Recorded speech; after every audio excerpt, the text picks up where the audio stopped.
Uh, Madam Clerk, did you receive any public comment? And is there anyone at any locations that have someone for general public comment? We did not receive any requests for public comment. Here, I don't see anything at our remote locations at this time. Great. Hello, Director Mallory. Thank you for joining us. Before we get started, we do have a new member of the committee here. So, Director Chen, I know you've joined us for a couple of the board meetings, but would you like to take a second and just give a hello to the committee here and introduce yourself? Hello, everyone. I'm Ed Chen, Council Member, City of Temple City. It's my honor to join this committee. I see Diana Mahmood in the in the screen there with Jeff. I really learned a lot from the Cal CCA conference, and happy to join this esteemed committee. We are very happy to have you. So, welcome aboard. Thank you. With that, we'll jump right into the agenda. And we have two items on the consent agenda. The first is to approve the minutes from the May 28th Energy Committee meeting. And the second is a receive and file of the May 2025 Risk Management Team report. Do we have any comments on either of those items? Seeing none, I'll entertain a motion to to approve the consent agenda. So moved, Chair. Second, Diana. Wonderful. Madam Clerk, would you please call the roll? Yes, Committee Member Maloney, how do you vote? Yes. Committee Member Culture? I think that was a yes, thank you. Committee Member Mallory? Chair Parkhurst? Aye. Thank you. Committee Member Lesser? I was absent for the last Energy Committee meeting, so I will abstain if there's enough votes to approve it. And if not, I know I can approve it if I. Okay, thank you. Committee Member Mahmood? Yes. Committee Member Chen? Yes. Committee Member Byers? Yes. Thank you. That motion does pass. Great. Thank you very much. Then we'll move on to the next item on the regular agenda. So I will turn it to Vice President Descania to give us the update, which I think she's going to then hand it to someone else. But we'll let her, since she's on the agenda, we'll give it to her. Thank you, Chair Parkhurst. I appreciate that. Yes, today I'm going to yield my time over to Ted, who's going to give us an update. Hi, good. Thank you. Thank you for yielding the time. I'll be brief, but I just want to acknowledge that we're closely following the bouncing ball of tax credits and the House and the Senate, and I had a little bit of a diatribe at the last board meeting on the whole issue of foreign entities of concern. But at that point, the Senate version of the bill was not out, and it's now out. And I just wanted to give the committee a little update because I think it's also somewhat pertinent to the next item on the agenda as well, about the bilateral offer. So the Senate bill version of the bill is a slight improvement from the House bill, and the improvement side is in. Remember, we're working on a relative scale here, so it's an improvement in I think two areas. The first is what might seem to be like a technical matter, but is absolutely crucial, which is any sunset or phase out dates of the tax credits are based on a construction start date rather than a placed in service date. And for anybody of you who knows sort of public works or any kind of development, you can you can rush to break ground, but when you actually cut the ribbon, is dependent on a lot of things outside of your control. So if you say to somebody they have to have their project placed in service by a certain date, and if you don't get that to happen, you lose your tax credits. That is just an unacceptable risk. Whereas your ability to control risk on what a construction start date is has actually been well figured out by the industry. So that's a good thing. I'll just highlight on a placed in service. We've got a couple of delays on a couple of projects. They're small solar plus storage projects, but the main reason for the delay is a delay in getting permission from LADWP to run some transmission wires over the LA aqueduct. And as you can imagine, that kind of thing takes a while for DWP to sign off on. And so those are the kinds of things that when you have placed in service can be difficult. So the Senate bill moves it back to construction start date, which is good. The other improvement is that whereas the House bill sort of basically gutted all of the tax credits, tax credits remain out into the 2030s for energy storage, which is really important, geothermal, hydro, and nuclear. They really are honing in on the quick phase out of solar and wind. Now that's not great for us, although we are always interested in storage, and we'll buy geothermal when it's ready.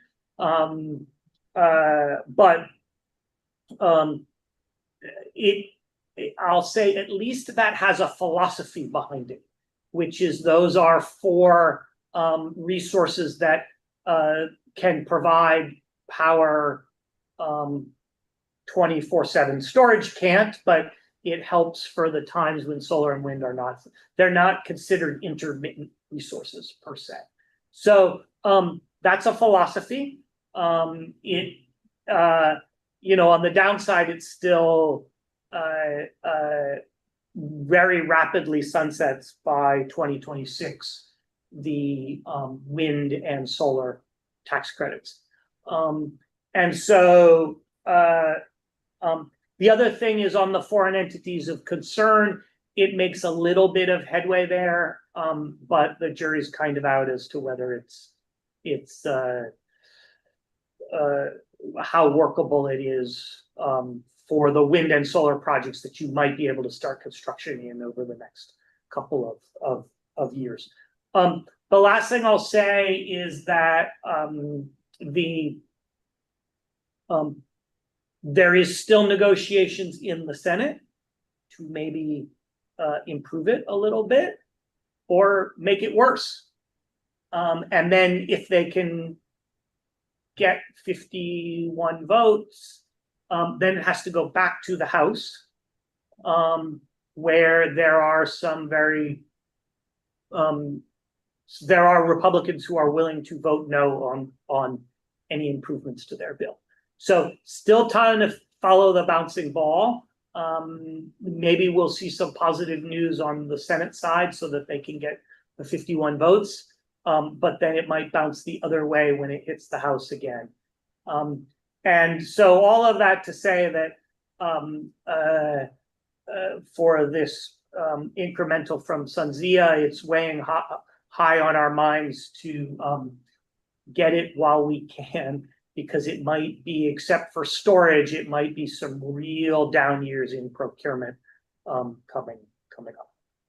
So that's my policy report to start out. Robert, I see you had a hand up.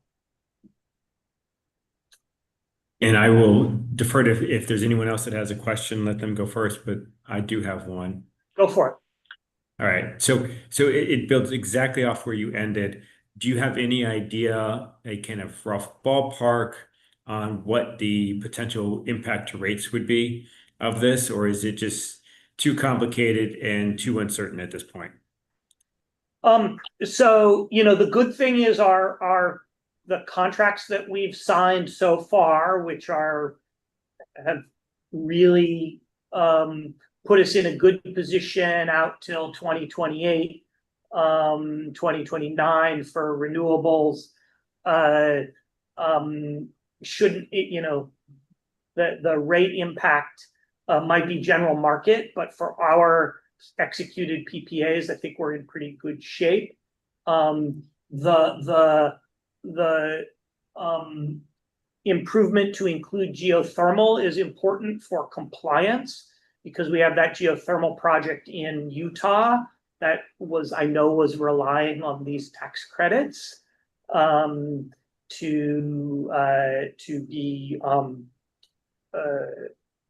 be viable. So that's good. I think what we're more worried about rates wise or cost wise is long term out into I mean, there could be a short term shock. Don't get me wrong, but it's what are the prices going to look like, in this upcoming RFO, for example, or in the 2026 RFO for projects that will come online in 2030 or 2031 or 2032. And what kind of pricing are we going to see there? That's I think the risk to rates. It's a risk to all rates, not just CPA. It's a risk to IOU rates. It's a risk to customer affordability, not just us. Thank you for that answer. Director Lesser. Ted, we have a full agenda and I don't want a long response, but I've recently been asked a question and I don't have a crystal clear answer, even though all of this is not crystal clear. Yeah. How can there be this aggressive effort to remove green capacity for our grid when there has been a shortage of energy? I mean, there's one argument, we're politically correct, we're greeny, but on the other hand, just from a pure, simple, maybe explanation, how are you explaining this effort to remove energy from the grid, essentially, that would otherwise be available to address what I had perceived to be shortages, even though I recognize in some parts of the grids, there's plentiful supply? I can't explain it, is the short answer. I think there is a misunderstanding that to the extent that someone actually is paying attention to this, a misunderstanding that you could just replace all this planned new capacity with natural gas facilities and not have it impact prices and deliver as quickly as it is. There's a 3 to 5 year wait for turbines from GE. So I can only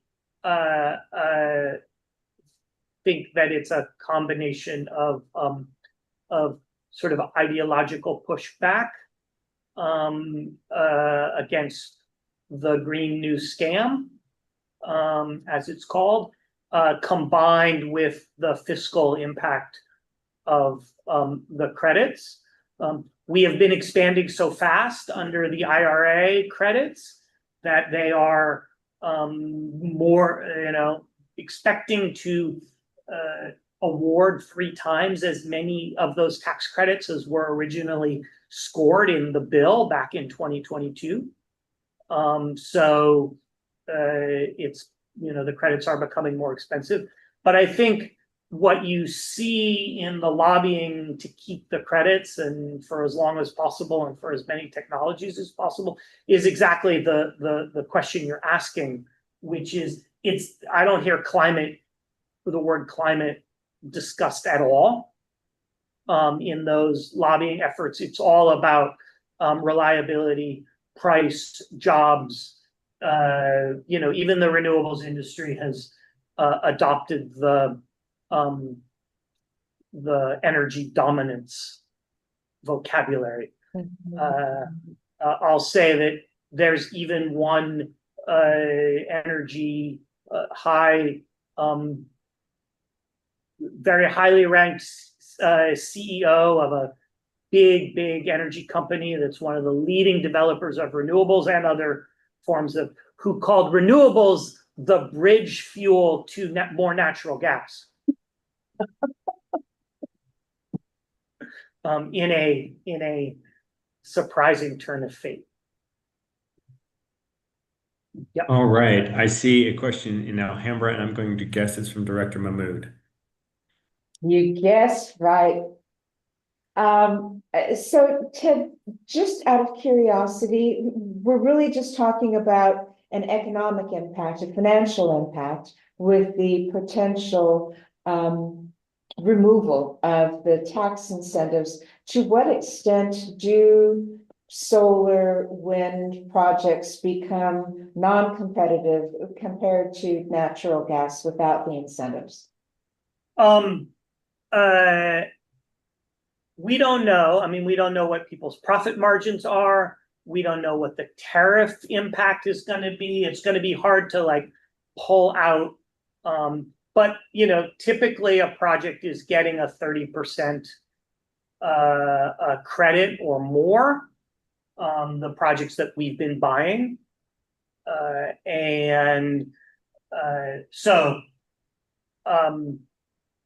you know, I think there's a traditional metric called the levelized cost of energy,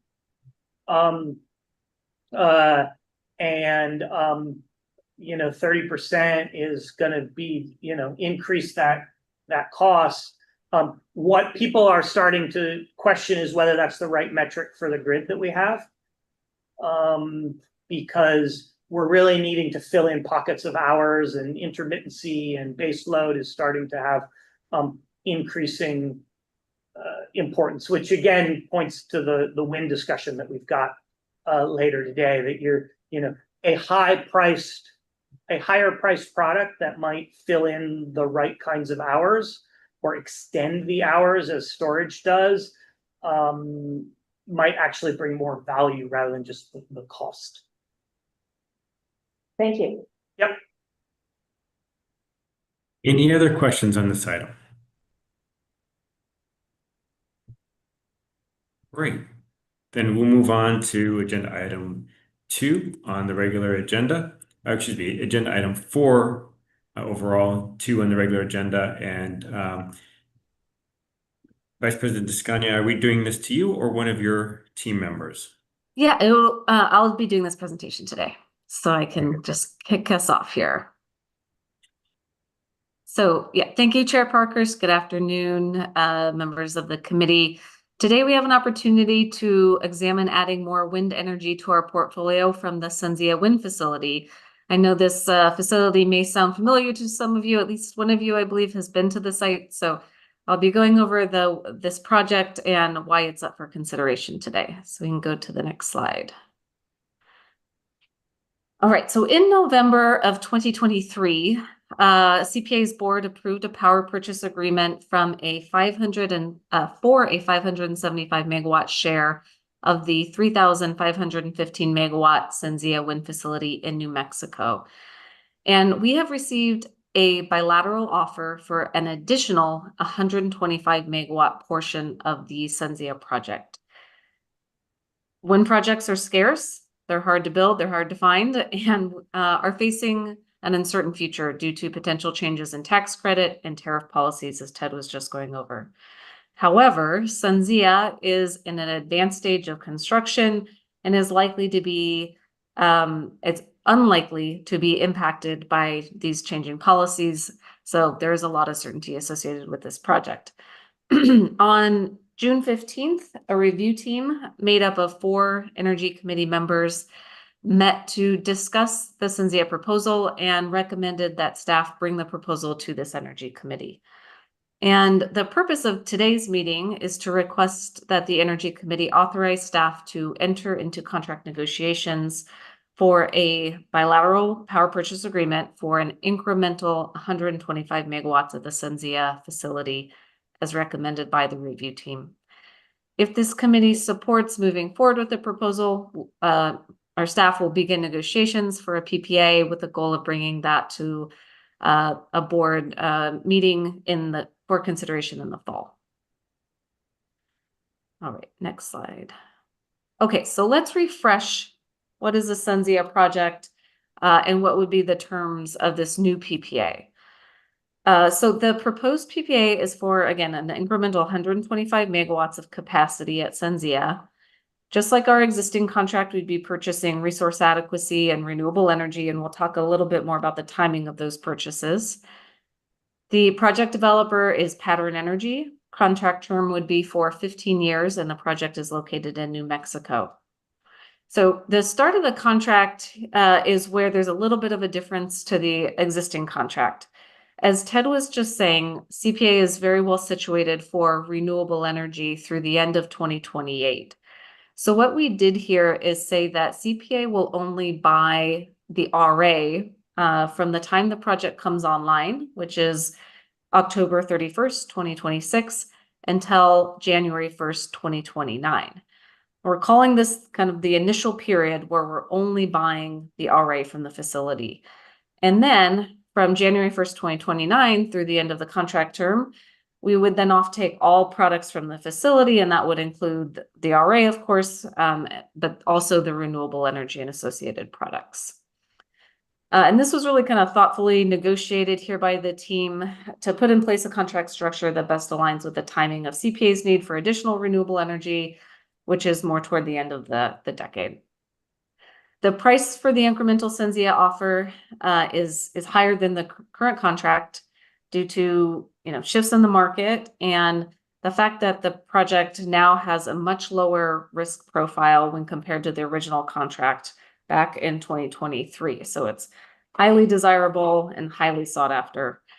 While there is a higher price for this incremental capacity compared to our existing contract, the new price is more favorable than other recent wind offers we've received. And I'll talk about that more in a couple of slides. So to be clear, the incremental capacity does not impact the original contract price or terms. Those all stay the same.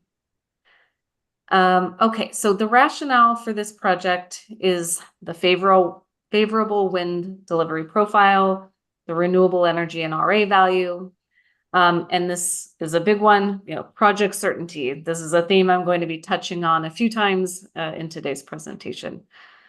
So just looking at the chart on the right here, the project does have a negative NPV in the valuation. However, the development score is high. This project is being built as we speak, and it has high workforce development score as well. Has neutral scores for environmental stewardship and benefits to disadvantaged communities, and medium for location as it's out of state. So we'll talk a little bit more about why we need wind in the next slide. All right. So wind energy is important to CPA's portfolio because it is complementary to the generating profile of solar, meaning that it delivers renewable energy in the evening and crucially at night when solar can't generate. And you can see here on the top right chart that SunZia has a generation profile that is flatter throughout the day. So this is, hours 1 through 24 in the day. You can see it has a fairly flat profile, and it's especially flat when you compare it to in-state wind. Baseload renewable technologies like geothermal and biomass can also be used to fill this need for energy in the evening and at night, but availability of those resources is very limited and the cost is quite high. Energy storage, of course, also plays a role by shifting solar energy from the middle of the day to the evening hours, which is really important. But but storage generally runs out after 4 hours, so that happens, around 10 or 11 p.m. So this chart on the bottom right here shows an example of CPA's load shape over the course of a day, the top line in black, and then the generation profile of SunZia in orange. which you can see covers all hours of the day. And then we can look at solar and storage. And apologies that this says PV here, but it is showing you a solar and storage profile, which gives us a great daytime generation, but leaves us dark, so to speak, in the kind of shoulder and nighttime hours. So if you're developing a portfolio to meet your load, that black line, you need non-solar resources to deliver energy. All right. Let's go to the next slide. Thanks. So as much as wind is needed, opportunities to procure wind resources remain scarce. There were no wind projects offered in last year's RFO. We have received 2 other bilateral offers for wind facilities, but they are more expensive, and then they also generated less RA value than SunZia does. These are actually shown at the table below, and you'll note that one of the project sizes is also on the smaller side compared to what we have on the table with SunZia. And again, noting that just that both of these bilateral offers were more expensive. We all know that there's a lot of uncertainty regarding potential changes to tax credits that may result in less development or more expensive wind development. And unfortunately, there are a couple of other out-of-state wind projects that have been in motion for some time that are now facing issues. So in Idaho, we have the Lava Wind project that has been canceled by executive order. And then in Wyoming, multiple projects have been delayed due to federal permitting and also local opposition. So takeaway here is that new wind opportunities are looking few and far between. Okay, next slide. So some considerations. Why consider this offer now? Although the NPV for SunZia is negative, the rationale for moving forward includes some of the following. So I'm going to say it again, wind is really scarce, but it's crucial for portfolio diversity, and we don't anticipate receiving many offers for wind in the coming years. SunZia's price is lower than any other recent wind opportunities that we've received. The RA from SunZia has a flat baseload-like profile under the slice of day RA framework, and incremental RA capacity from SunZia would offset purchases from natural gas resources that can be used in non-solar hours for RA compliance, which is extremely valuable.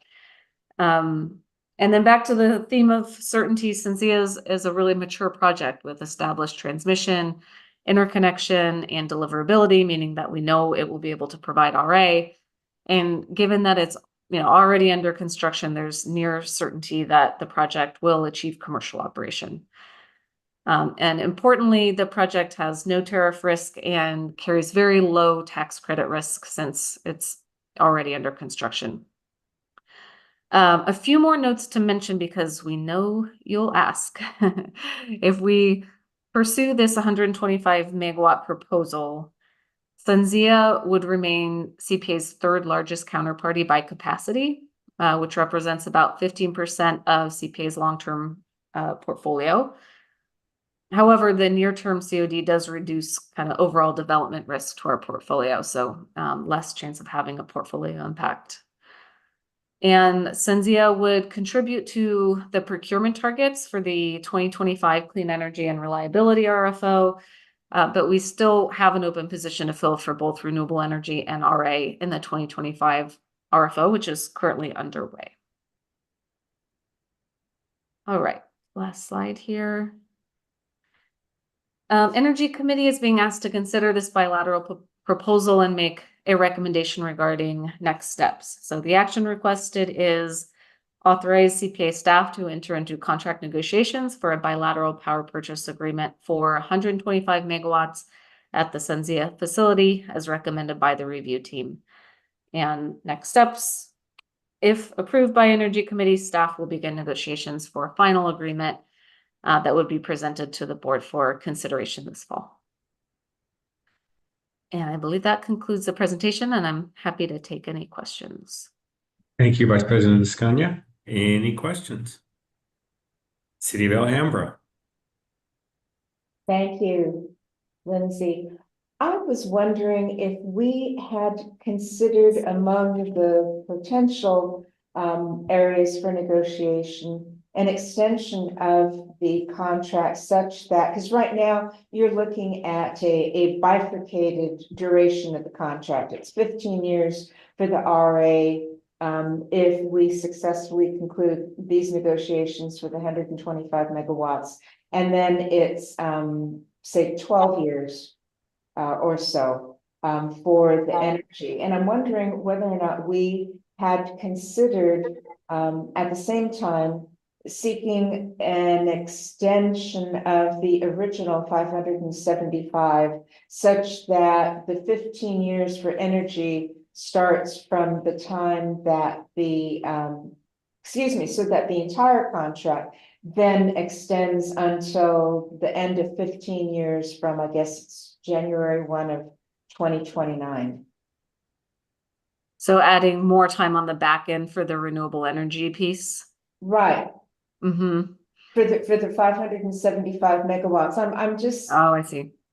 I'm considering the fact that we've got some additional challenges to energy procurement that we identify. And given that, assuming that the Energy Committee gives the go-ahead to negotiation, is there potential merit in also seeking to explore that option? Yeah, it's a good question. I think right now the contracts of, the discussions have been separate between the existing agreement and the potential for an incremental. But we can certainly consider that if we're authorized to enter into negotiations. And this is Matt, just to set expectations on that.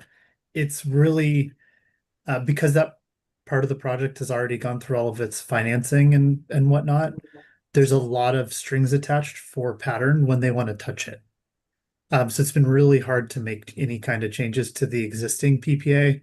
Whereas interestingly, for the part that was uncommitted in their original financing, they have some more flexibility for this new PPA, although we're trying to keep it as close as possible. But just for a little context, we can see what flexibility they have, but we've found it's been, as we've negotiated some other changes that we've had to make that have been needed for example, slice of day.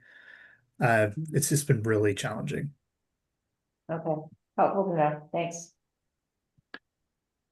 Great. Director Kolksar. Okay, great. Thank you, Chair and Lindsay. My question is about the term. I think Committee Member Mahmoud already alluded to it, but I just would like some clarification. When the 15-year starts, is at the beginning of the RA, and then the energy piece doesn't. Okay, so what would the end of the term be? Need to see. So 15 years from October 31st, 2026. To do the math on that, but 2041, if that's right. That sounds about right. Right. That's right. 2041. Okay, sounds good. Thank you. Other questions? No question, just a comment. I just wanted to thank staff for reflecting in this revised deck, some of the larger comments of why now, given the negatives of the project and the costs. I think that'll be helpful for the board discussion and public discussion, frankly, for that matter. Great. If there are no other questions or comments, I'll entertain a vote to approve the proposal for staff to go forward with negotiations with SunZia. I'll move authorization for staff to proceed with negotiation of the 125 megawatts and the bifurcation with regard to the commencement of both RA and renewable energy. But I would also add that staff, I would also recommend that staff simply explore whether or not there's any merit, just to consider. And if they do conclude that there is merit, that they seek to expand the potential negotiation to include an extension of the 575 megawatt contract by 3 years. Do I have a second to that motion? Sure. David Lesser. Great. I have a motion in the second. Madam Clerk, would you please call the roll?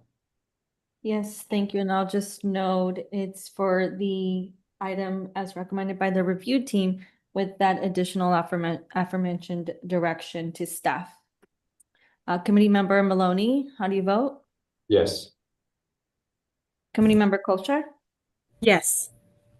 Committee member Mallory? Yes. Chair Parkhurst? Aye. Committee member Lesser? Yes. Committee member Mahmood? Yes. Committee member Chen? Yes. Committee member Byers? Yes. Thank you. This motion passes. Fantastic. All right. We shall move on to the fifth item on the agenda, which is the Energy Risk Management Policy Amendments. CFO McNeil, I turn it to you. Thank you. Good afternoon, everybody. I'm David McNeil, for those who don't know me. I will take some slides when folks are ready.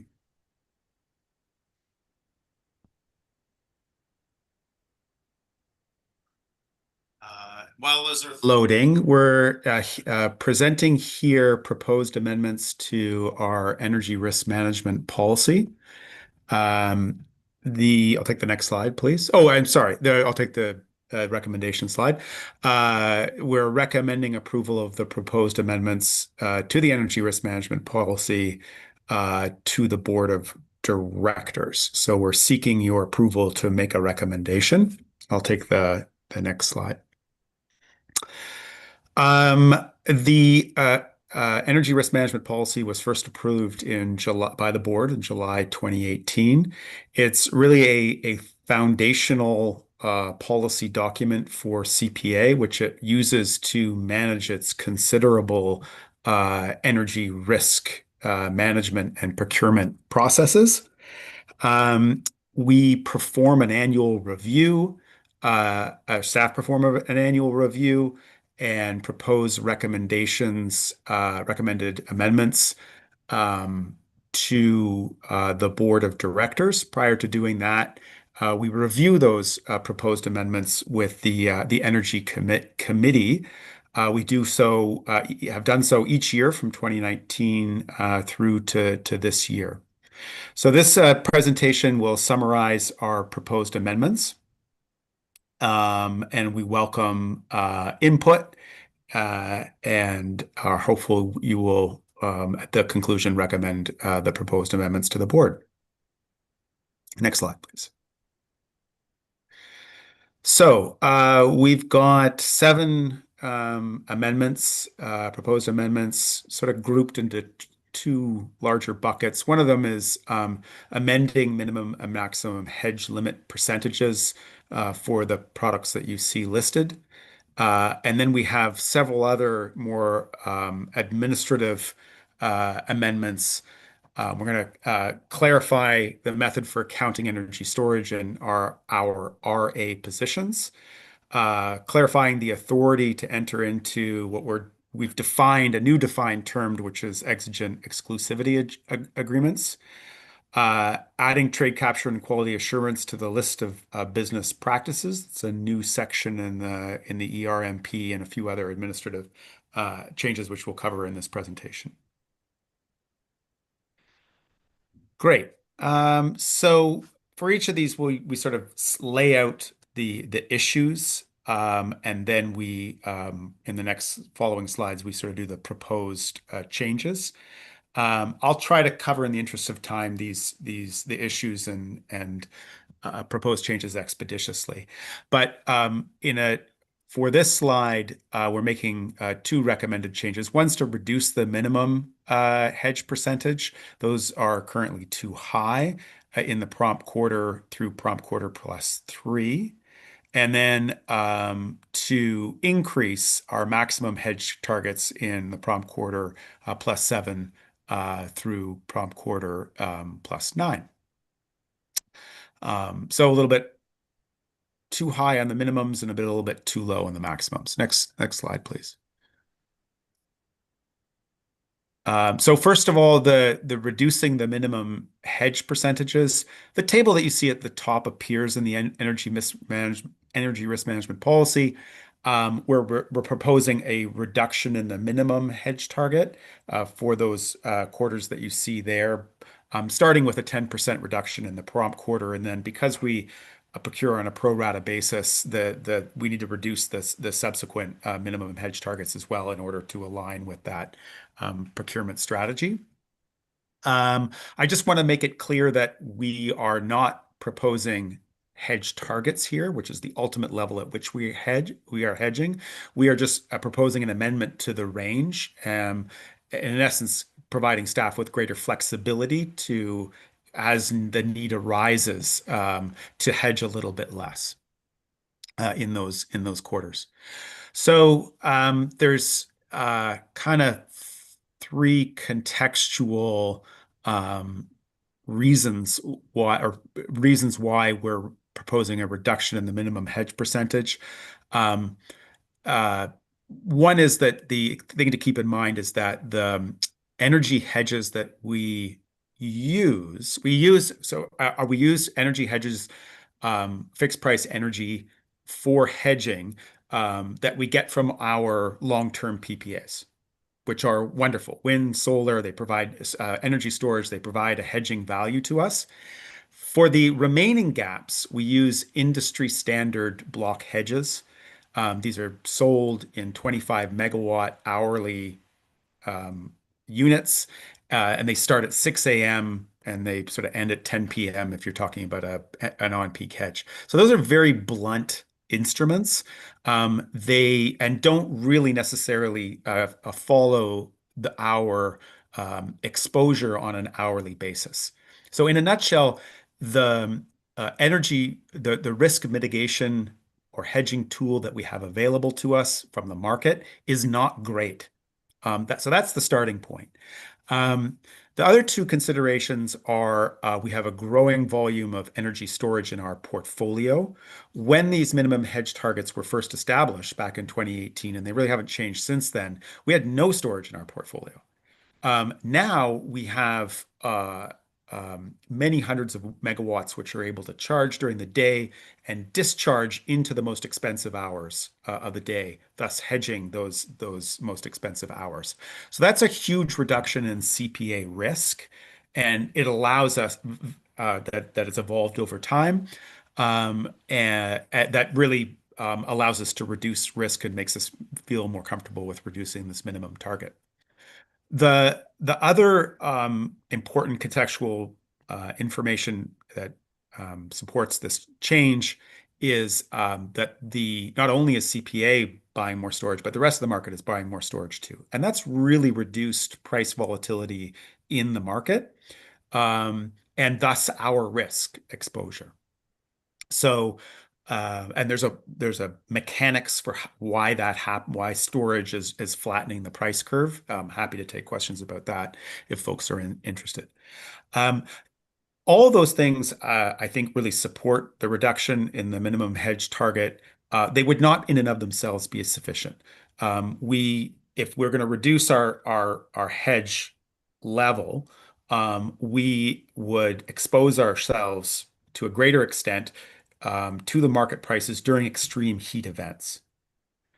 So we, in order to take on that risk prudently, we need sufficient reserves. And CPA has built reserves over the years. We're targeting actually achieving our 50% reserve target in the upcoming year. So we have the financial reserves to take on a little bit additional exposure during those evening peak hours. And the payoff for doing that is really a reduction in long-term hedging costs. So remember, these block hedges, blunt instruments that don't hedge our risk very well, they're also very expensive. They're sold by banks. Banks embed a profit margin in those. They embed administrative costs in those hedges. So we would be avoiding those costs and reducing our costs as a result of this, or giving us the flexibility to reduce those energy purchases and avoid those costs with this change. I'll take the next slide. So before you go on, David, Sure. the city of Alhambra, so I believe that Director Mahmood probably has a question on this. Sure. And then Thank you. I'll just note, we are at just past 1 o'clock. We do try to keep this to our meeting to an hour. So hopefully we can get through this and get the vote on this item before the 1:15. So I think we're doing okay, but just let's all be conscious of time. Thank you for the time check. I will be fast. I understand the explanation and I support the proposed change. But I'm wondering, given the increasing amount of contracts that will come online, if this is a temporary issue that will resolve itself in time, because an increasing amount of our portfolio will be contracted and available. Right. So when we talk about these percentages, you can think about the numerator as the contracts energy that we have under fixed price energy that we have under contract, and the denominator is the load. So within the numerator, you've got all of our long-term PPAs, which are great hedging instruments, and then what we use to fill in the gaps are those block energy hedges, which I described previously. So the contracting for the long-term energy, I don't think is going to solve the problem, Diana, if I understood your point correctly. Yeah, okay. Next slide, please. David Lesser has the Sorry. Yeah, sure. Just very quick, David, and I want to be quick because I want to be mindful of time. I want to tell you a challenge I'm having with this review, and that is I don't have enough context. And I would welcome, to the extent you can, adding another metric to why these proposals are coming from staff is, are we looking at what other players in this industry are doing? Are we looking at how does this relate to what other CCAs are doing? I don't have enough context to really be able to gauge, other than relying on what staff is representing, as to why, which we would do anyway. But I'm just wondering if you could add a little bit more as to why. Sure, David. And is your question, is that a general with respect to Yes, all of it's the? with regard to all of them, but particularly here with hedges, because I don't know, I used to work as a general counsel of a corporation, but there were different metrics and criteria that applied to the analysis for that industry. Totally different from this. I have no real context other than relying on what staff is recommending. Virtually all of the CCAs in California have an energy risk management policy. We all, I mean, there is some subjectivity to how risk is managed. And so all of those policies differ somewhat. In the case of in this particular example, as I mentioned, it's some of the consideration here is the amount of reserves, and then some of the consideration is an assessment of what's happening in the market. And so those CCAs are going to have different reserve levels. They're going to have slightly different assessments of how of the market and market risk. We don't do benchmarking with other CCAs. So there isn't really I don't have that type of information, that type of contextual information available to you for you. Thank you. Maybe offline, I will seek to inquire, are we looking at ourselves in relation to other energy production companies? Just maybe a little bit follow up, but it applies to all of these proposed amendments, and I'm happy to just listen to your presentation. Sure. That sounds terrific. Happy for the follow up. I'll take the next slide, please. This is in this instance, our maximum hedge levels are too low. I'll that's the problem we're trying to solve for, and I'll take the next slide and provide a little bit more context for that. So this problem really arises from, oops, sorry, we'll go back one. This problem really arises, as you'll recall, last year we increased the second quarter hedge limit from 70% to 90%. And you can see that in the third to lowest row there. The problem is it's more of an administrative one. As you roll forward a month, you could be at the 90% level in the second quarter, but as you roll forward, if you need to roll forward and not be in breach of your of that limit.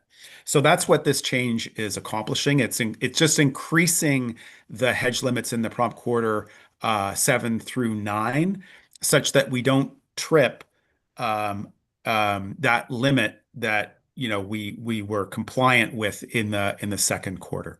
What's unique about the second quarter is we have lower load in the second quarter, primarily because rooftop solar is producing really well. People aren't really using that much cooling, and so that reduces our net load.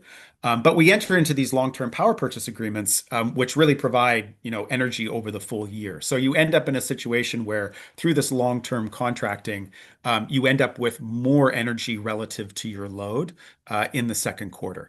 So that's the reason why the second quarter is a little bit higher, and we're just reflecting that same concept of in the prompt quarter 7 through 9. Next slide, please. The next item is a proposal to increase the resource adequacy maximum hedge percentage in the prompt year plus 3 and 4, and clarify the counting of storage in our RA positions. I'll take the next slide. And here we're recommending an increase in the maximum hedge limit in the prompt year plus 3 and prompt year plus 4. This is basically just to allow us to take advantage of opportunities to procure more RA farther in the future. As you know, RA has been in short supply. And so locking that in, we feel is advantageous. In order to do that, we need to increase the maximum percentage in those outer years. The issue around clarifying the counting of standalone storage for RA purposes is really down in the weeds. And it arises from changes to the Resource Adequacy Program, which is managed by the California Energy Commission. And really, the language that applied to the previous RA program did not really suit the current RA program. And so what we're doing is we're just providing a clarification that allows our staff to understand clearly what they need to comply with and how the counting is to be done. So that's what that's kind of about. It is administrative in nature and somewhat of a specialized topic, but I'm happy to take questions on it. And then the last administrative change you see here, which is in the lower box, where we've just crossed out reference to south of path 26. It's just no longer a requirement pursuant to changes in the RA program. So both of these word changes that you see here are just reflecting updates to the RA program. Next slide, please. We're proposing to reduce the prompt year minimum hedge percentage for carbon-free energy. It's currently 25%. I'll take the next slide. The thinking here is that there's just a lot of changes in the handling of carbon-free energy, and we don't want to be in a position where we procured carbon-free energy farther out and then can't use it. So we think that carbon-free energy tends to be available in the market. We think it's prudent to reduce that minimum in the prompt year plus 2 from 25% to 0. And this just gives us a little bit more. We can still procure more than that for those years, up to the maximum hedge limit. But in some instances, it may be advantageous or prudent to procure or not procure beyond prompt year plus 2. In prompt year plus 2 or beyond. Sorry. Next slide, please. And I'm mindful of time. Okay, so we enter into exclusivity agreements during the normal course of business. Those exclusivity agreements are typically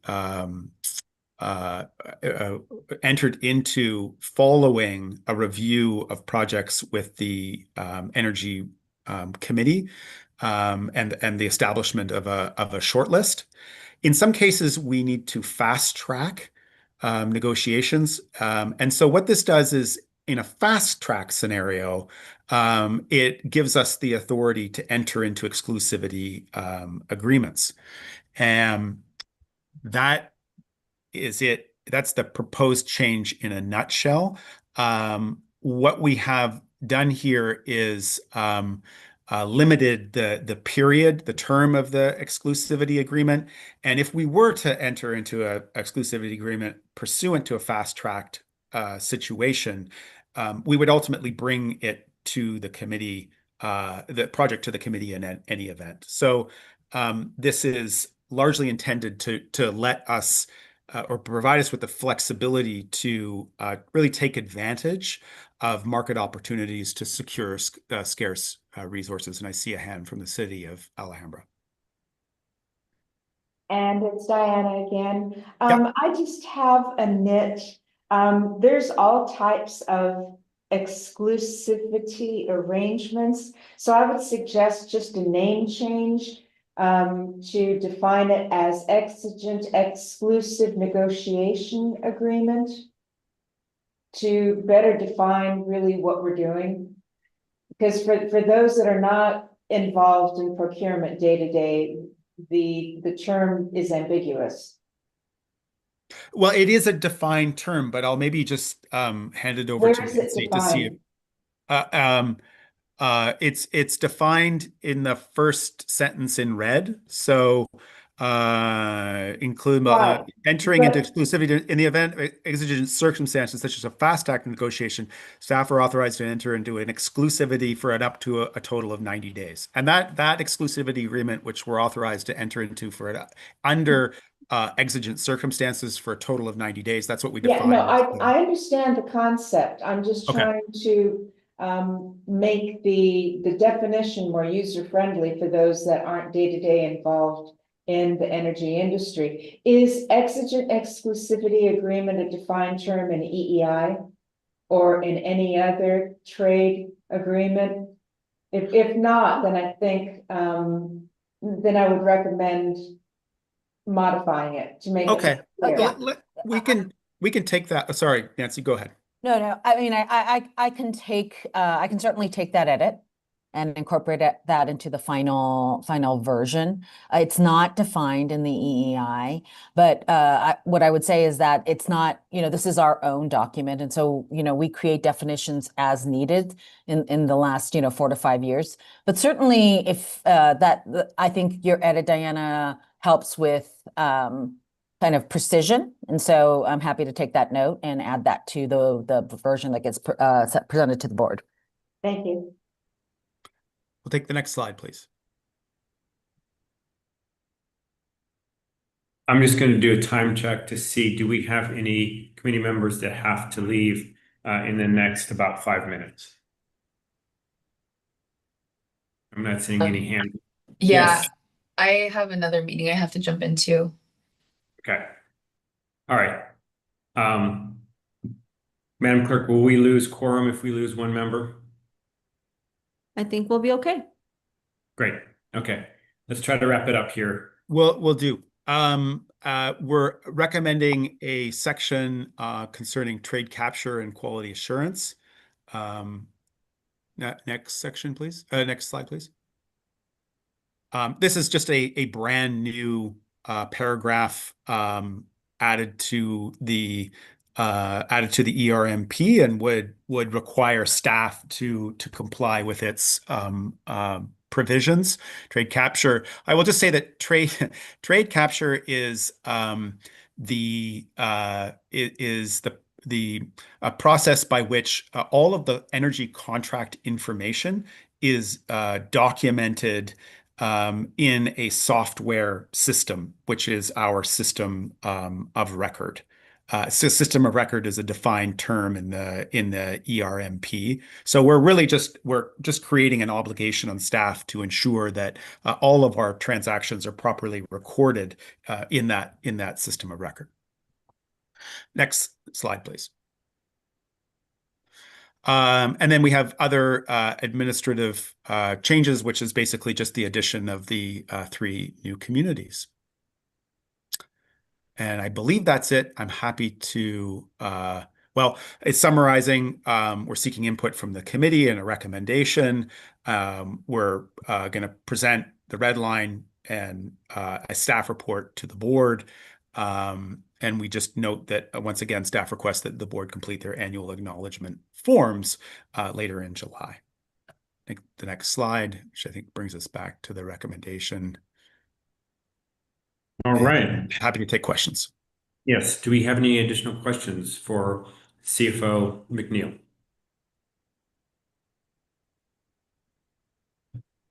Chair, Director Kosar. Thank you. I was just gonna say to committee member Mahmood's point to add that definition in the definition section. Is that what's going to happen in addition to the other red lines? Well, what I had heard, Director Kulchar, is that we were going to be more precise about what the definition is, but we can certainly also add it to the definition section. That's not a problem. Okay, I was also going to ask if we could also add the trade capture. I think David mentioned it during his comments that it was defined, but if we could also maybe take a look at the definition section to see if there's any others that are missing. I think that's a great idea, and just its system of record is defined in the ERMP, but it's not in the definition section, so we'd be happy to add it there. Okay, thank you. Any other questions or comments? I'll move approval of the recommendation I will move that the Energy Committee recommends to the board approval of the proposed amendments with the 2 suggested modifications. Thank you. Do I have a second? I'll second. All right. I think I Committee saw Mallory tried to we've had some. hear you, but I'll take Committee Member Culture. That's okay. If she seconded, that's fine. Stories, just as long as we have a second. And before we vote, I'll just note that while there wasn't a formal recommendation, this item, the energy hedge part of this item was reviewed in great detail this morning, earlier this morning by the Finance Committee, because that's as much a finance thing as energy thing. Rita was there during that meeting, and it was there was consensus on that part of those parts of the changes as well. So just wanted to provide that little bit of information. Great. All right. Thank you so much for that additional context. Madam Clerk, would you please call the roll? Thank you. I have a motion by Committee Member Mahmood and a second by Committee Member Mallory to approve item 5. I'll also note there was no public comment on this item. Committee Member Maloney, how do you vote? Yes. Committee Member Kulchar? Yes. Committee Member Mallory? Yes. Chair Parkhurst? Aye. Committee Member Lesser? Yes. Committee Member Mahmood? Yes. Committee Member Chen? Yes. Thank you. This motion passes. Oh, pardon. Committee Member Byers? Yes. Great. Thank you. This motion passes unanimously. Thank you so much, Madam Clerk. We'll go on to our final meeting, our final 2 items on the agenda. Are there any committee member comments? I will just pick up on the brief colloquy I had earlier with Ted. In yesterday's New York Times, there's an article about Amazon's biggest data center, supersized for AI. It's going to require 2.2 gigawatts of electricity. Granted, this is in Indiana, but it just seems that part of our messaging is that we are adding electricity to the grid. Granted, there may be a motive to try and incentivize the construction of new fossil fuel production facilities that might be behind some of these efforts to get rid of these tax incentives. But again, I'm convinced that this is part of what our marketing must include, which is to advertise what we add to the grid in terms of reliability and frankly, electricity. So that's my comment. I'll follow up on that briefly. Yesterday, NPR carried a story that some states have adopted policies where data centers have to be responsible for increased costs on the grid to accommodate the increased load. And I understand California is considering the same. I don't know if at this late stage of the legislative cycle, if we or Cal CCA are in a position to support any proposal that might emanate, but if so, that sounds like it should be considered by CPA. Yes, there are a couple of data center bills in the legislature, right, in the California legislature right now. I think the intent of both of them is good. Although when they want to try to say something, they start to really infringe on our autonomy. So we have to balance where they're trying to solve a problem and then making us out to be the bad guys. So we just have to be mindful of that too.